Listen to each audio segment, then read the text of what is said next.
نبیل افریدي صاحب دا راته وایي چې پرون کومه ناخوشګواره پیښه شوې وه دې حوالې سره اوسه پورې څه اپډیټس دي؟ ډېره مهرباني شینواري صاحب. اپډیټس خو دا دي چې موږ پولیس سره چې کومې موږ لین دین و هغه سره دې موږ ختم شولو، ټول انفارمیشن هم ویر کړل، هغو خپل انویسټیګیشن سټارټ کړل او بس نور موږ کوم چې خپل اکټیویټیز دي هغه به ملګرو یو نوی افسوسناک خبر هغه در سره شیر کوو.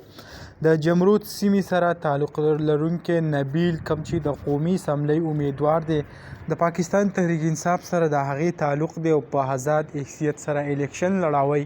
د هغې په ګاډي باندې هم فایرنګ شوی دی خو د هغې فایرنګ په نتیجه کې هغه بچ شوی دی. کومه ویډیو چې هغه هم تاسو وکته په هغه ویډیو کې هغې کوم پیغام چې ورکړی دی هغه هم وایي چې که داسې واقعیات او داسې سختي به په موږ راځي خو موږ به کوشش کوو او دا سختي به برداشت کوو خو د کوم پی ټي آی پارټي چې دا هغه به نه پرېږدو. تاسو سره د دې یاد وي د ریحان زیب هغه قتل چې کوم کړی شوی دی په باجوړ کې هغه هم یو ځوان و یو هلک و او دا کم دا نبیل چې دی په ده باندې چې کم حمله شوې ده دا هم یو ځوان دی او ډېر هلک دی.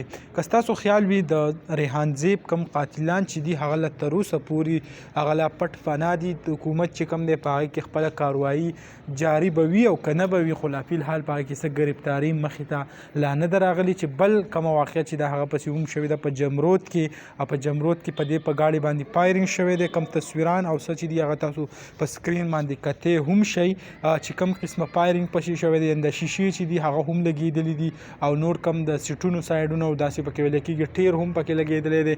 مختلف ځایونه په دې باندې فایرنګ شوی دی او دغه فایرنګ په نتیجه کې هغه خدای پاک چې کوم دی هغه بچ کړی دی. نو دغه لنډه شان ویډیو غوښتم تاسو سره شریک کوم معلومات چې انشاءالله بله ویډیو کې به ملاویږو. الله حافظ.